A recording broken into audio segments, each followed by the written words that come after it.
안녕하세요. 스마일 FC 이종훈입니다. 저는 이제 분쟁에 대해서 강의를 쭉 해보고자 합니다.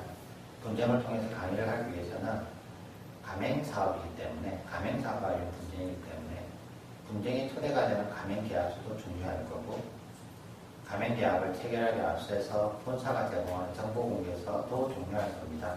여러 가지 분쟁에서 내가 주장할 수 있는 근거가 될 수 있는 자료들을 다음 하나씩 설명을 하는 시간이 있을 겁니다. 그때는 하나씩 보시고, 오늘은 개괄적인 내용을 한번 좀 살펴보겠습니다. 경제 상황이 너무 어렵습니다. 유럽에서는 다른 나라들이 스페인 이런 나라들이 무너진다, IMF가 어떻고 저쩌고, 그리고 우리나라가 무역으로 먹고 사는 나라인데 그런 나라들이 힘드니까 우리도 안 좋다. 그러니까 내수도 더 안 좋아진다. 결국은 고용되어 있던 사람들도 많이 나오게 됩니다. 그러나 나오는 분들이 사회에 나와서 찾는 것은 결국 은행 이자도 저리로 돈을 풀고 있는 입장이기 때문에 저리로 도대체 저금을 통해서는 먹고 살 수 있는 방법이 안 됩니다. 따라서 많은 분들이 40대 후반부터, 아니죠, 지금 20대부터 백수들이 많죠. 40대에 직장을 다니시다가 나오고 오직했으면 시니어라 해서 교육을 국가에서 진행을 하고 있겠습니까? 시니어를 위한 창업이 대세이냐, 모든 것이냐, 청소년, 청년 창업부터 시작해서 시니어 창업까지 고용이 되는 입장이 아니라 창업을 통해서 내가 대표가 되는 그러한 사회가 온 것 같습니다. 그럼 창업은 뭘까요? 크게 두 가지로 보고 있습니다. 자기가 창업을 하는 독립창업이 있겠고, 창업에는 우리가 보기로는 독립창업이 있겠고, 프랜차이즈를 통한 창업이 있습니다. 프랜차이즈를 통한 창업이 있는데, 프랜차이즈를 통한 창업에 대해서 제가 이야기를 할 겁니다. 독립창업일 경우에는 혼자 창업하기 때문에 누구와 이해관계가 얽히지 않습니다. 그렇기 때문에 자기가 망하면 같이 망하는 거고, 자기가 망하면 혼자 망하는 겁니다. 하지만 프랜차이즈 관련 사업, 가맹사업일 경우에는 가맹본사라 하는 가맹본부가 있겠고, 본부의 노하우를 얻으면서 자기 사업을 해나가고, 본사에서는 그러한 노하우 제공을 바탕으로 가맹금이라는 큰 금원을 취하게 돼서 상생하는 구도로 제시되는 사업입니다. 그죠? 가맹본사와 프랜차이즈 사업자, 가맹점 사업자라고 하죠. 그 교과서에서는 이 사람의 관계가 이해관계를 얽힌 프랜차이즈 창업이 있습니다. 프랜차이즈 창업의 경우에는 대부분이 독립창업보다 프랜차이즈 창업을 우선시합니다. 왜냐하면 회사에서 일을 하시다가 나와보니까 자기는 창업에서는 전혀 알 수 없는 초보더라. 그래서 노하우를 쌓기까지는 시간이 걸리니까 몇 푼 돈 들이고 시간을 단축해 보겠다라는 취지에서 창업을 하시는데, 하다 보면 이해관계가 얽혀 있기 때문에 많은 부분에서 분쟁으로 해결을 보게 되는 경우가 많습니다. 자, 예를 들겠습니다. 가장 와닿는 예를 들면, A 본사가 있고, B 본사가 있고, C 본사가 있습니다. 가맹점 사업자가 A 본사에 가서 이야기를 합니다. 내가 어디 가서 일을 하면 좋을까요? 그러면 우리나라가 있는데, 서울에 탁지를 하면 서울에 이쪽이 좋겠습니다. 여기에다가 본사에서 어떻게 해줍니까? 가맹점을 차리세요 라고 말을 합니다. 야, 본사는 전문가니까 맞고 상품 분석도 해주셨고 좋다 해서 들어갑니다. A 본사는 그렇게 말합니다. 상품도 좋고 제 회사를 믿고 맡기시면 거기에서 수익이 얼마 될 겁니까? 맞습니다. 맞을 확률이 높습니다. 하지만 현실은 또 그렇지 않습니다. 저 지역 상권이 훌륭하다라고 판단을 하면 B라는 본사도 똑같이 판단을 하고 그렇게 했습니다. 그죠? 그래서 B라는 특정 사업자를 넣을 겁니다. 가만히 보니까 C도 상권이 좋아서 다 찾아오는 가맹점 사업자에게 가맹점을 내줘야 됩니다. 제가 며칠 전에 봤는데요. 이러한 경우에 기가 막힌 데가 있더라고요. 어느 지점에 건물 한 채인데 건물 가게가 15개인데 A, C, E가 떡볶이집이 들어갔더라고요. 한 건물에 3개의 다른 본사의 가맹점 사업자가 들어갔습니다. 뒤에 아파트가 있고 저는 가끔 다음에 있는 블로그를 잘 읽는데 그래서 보면 이렇게 나와 있습니다. 정말 장보기가 남편이 와이프를 따라 장을 보러 갔다 합니다. 정말 장보기 시금치 한 단에 두 개가 4,500원이더랍니다. 그러면서 나오면서 자기 와이프한테 말하는 게 블로그 있대요.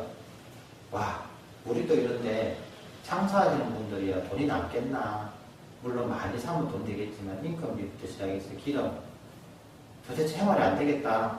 그렇다고 밥값을 올릴 수도 없고 아마 장사하시는 분은 죽어나겠다라는 블로그 내용을 제가 읽은 기억이 납니다. 그걸 읽고 서핑을 하다 보니까 한 건물에 ABC 본사 떡볶이가 들어가 있는 사실을 보고는 참 제가 여기에서 일을 하고 있는 저도 여기에서 벌써 10년 정도 돼가거든요.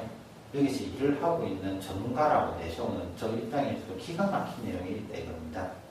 자체 상품이 좋다면 A 본사의 경우에만 A만 있다면 괜찮습니다. A, B 이렇게 나눠먹어도 된다 이겁니다. 나눠먹게 하면 골고루 가맹점 사업자 분들한테 이익을 챙겨주고 본사도 더불어 크는 이런 경우가 생길 수 있습니다. 하지만 본사는 우죽순처럼 가맹점 사업자분들만큼 생겨나거든요. 시스템 작업이기 때문에 본사에 들어가서 내용은 비슷합니다. 저도 본사 시스템 구축도 하고 본사도 하고 있는 입장에서는 내용을 살펴보면 거기서 겁니다. 5500보입니다.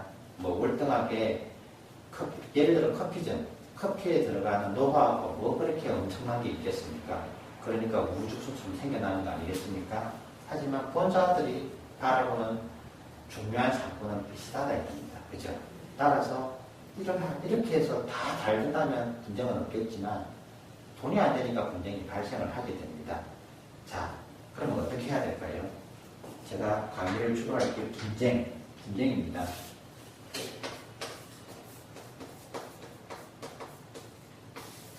분쟁은 본사 관점에서 쳐다보는지 가맹점 사업자의 입장에서 쳐다보는지에 따라서 분쟁의 내용이 너무나 달라집니다. 그런데 이 분쟁에 있어서 누가 우위일까요? 본사가 절대적인 우위를 정하고 있습니다. 본사가 절대적인 우위를 정하고 있다 이겁니다. 왜일까요? 분쟁을 통해서 해결은 증거를 제시해야 됩니다. 주장을 하려면 입증 책임이 있죠. 하지만 대부분의 입증을 할 수 있는 여력이 없기 때문에 뭐로가 판단을 하냐고 하면 계약서로 판단을 하게 됩니다.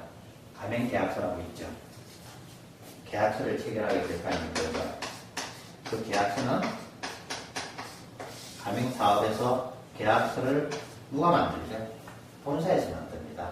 본사가 B 입장, 가맹점 사업자 입장에서는 만들지는 않을 거 아닙니까? 그죠? 따라서 계약서를 통해서 거의 분쟁이 해결이 되게 되어 있는데 그 계약서가 본사에서 만든다는 겁니다. 단지 계약 하루 전 제시해서 읽어보세요 라고 하니까 어떻게 해야 될까요? 가맹점 사업자는 가맹 사업을 시작하기 전에 계약서를 확실히 검토를 하셔야 될 필요성이 있습니다. 권리 위에 잠자는 자는 보호받지 못한다는 법원이 있습니다. 주장할 내용을 내가 주장하지 않으면 주장해주지는 않는다 이겁니다. 계약을 하게 되면 그 계약이 분쟁 해결의 바탕이 될 거거든요. 그 계약서는 본사에서 만드니까 이 어쩌면 프랜차이즈 시스템은 본사 입장이 될 겁니다. 그러한 제재로 나온 게 뭘까요? 가맹사업법이라는 게 있습니다. 저희 지금 강의를 하고 계시는 김 이사님은 가맹사업법에 대해서 지금 강의를 잘 하고 있지 않습니까? 그죠? 이 부분에 대해서 열심히 들으시고 가맹사업법은 어떻게 구성되어 있는가를 확실히 이해를 하시는 게 좋을 겁니다. 저야 그냥 실무를 많이 한 입장에서 분쟁을 엄청 많이 경험을 했기 때문에 실질적으로 계약서랑 정부공개서 이런 내용을 바탕으로 해서 진행된 분쟁을 주로 지금 강의를 하고자 하는 겁니다. 그러면 프랜차이즈 분쟁에서는 주로 어떠한 내용을 주장할까요? 리뉴얼을 하면서 본사가 다시 휙 뜨게 합니다. 그리고 가맹본사는 어떠한 하자가 없는 이상 가맹등 사업자에게 10년이란 가맹 계약 기간을 유지토록 하고 있습니다. 그렇지만 무조건 유지하는 것은 아닙니다. 하라는 건 아닙니다. 그리고 광고비를 분담한다든지 영업지역을 침해받았는데 이 일을 어떻게 해야 됩니까? 내가 이 영업지역을 침해받아 수익이 안 납니다. 가맹계약 관계를 끝내고 말아야 될까요? 손해배상은 어떻게 해야 될까요? 그리고 인테리어 업자와 본사와 관련이 없는데 인테리어 업자와 막 관련을 가지고 오기도 하십니다. 뭐 여러 가지. 그리고 본사에서 꼭 제품이 비싼데 이 제품 쓰라고 합니다. 아무 상관이 없는데 비닐백을 쓰게 합니다. 본사와 상관이 없는데 꼭 이 신발을 사라고 합니다. 그것도 분쟁의 내용이지 않습니까? 그죠? 엄청난 갑과 본사가 갑의 입장이고 가맹점 사업자는 을의 입장입니다. 갑과 을의 관계에서 상충되는 내용이 워낙 많기 때문에 분쟁도 다양합니다. 하지만 그 개별적인 나한테는 크지만 전체적인 사안에 보면 너무나 여러 케이스로 넘어가는 경우가 많기 때문에 그분은 답답해 할지 몰라도 그거를 많이 취급한 경우에서는 해결점이 보이기도 합니다. 따라서 이러한 문제가 발생하게 되면 발생되기 전에 분쟁에 대해서 생각을 해보시고 계약에 임하시는 게 가장 좋고 이미 계약은 진행되고 분쟁이 발생했다면 그 마음을 혼자서 앓지 말고 책을 붙인다든지 아니면 전문가한테 의뢰를 하시는 게 가장 빠른 길이다라고 생각을 합니다. 우리가 계약을 할 때는 여러 가지가 있습니다. 일단 계약을 하시기 전에 계약서를 검토하시고 그 계약서를 중심으로 검토를 하시되 기존에 받았던 정보공개서 내용을 한 번 더 들춰보시기 바랍니다. 정보공개서는 뭔지 그 다음에 받았던 계약서를 꼼꼼히 체크하시고 접근을 하시기 바랍니다. 이러한 내용은 결국은 가맹사업법이라는 게 있습니다. 가맹사업법이 사실 자중하게 되지 않지만 모든 내용을 담고 있다라고 가맹점 사업자는 오해하시고 계실 수 있습니다. 하지만 가맹사업법은 가맹사업의 모든 걸 담고 있는 것이 아니라 가맹본부와 가맹점 사업자 간의 관계 중에서도 일부만 담고 있으니까 오해하지 마시고 가맹사업법이 모든 걸 가맹사업의 모든 문제를 해결해 주시다고 맹신하지 마시고 이 부분에 대해서 철저히 한번 분석을 하시고 첫 단추를 잘 끼우셔야 할 겁니다. 좋겠다, 사건 좋다라고 덥석물게 되면 한 6개월 지나면 유사 법정이 포진하게 됩니다. 그럴 때 후회하지 마시고 내가 과연 뭘 취할 수 있는지 본사를 통해서 본사는 가맹점 사업자와 상생을 하기 위해서 어떠한 내용을 주장할 수 있을지 한 번 더 고민하시고 접근하셨으면 합니다. 제가 너무 겁을 줬다라는 생각은 되지만 일단 모르고 들어가지는 것보다는 이러한 분쟁이 발생할 여지가 있다는 사실을 아시고 그나마 한 발짝 들어가셨으면 합니다. 그리고 다음부터는 분쟁에 대한 구체적인 것들을 가지고 찾아뵙도록 하겠습니다. 수고하셨습니다.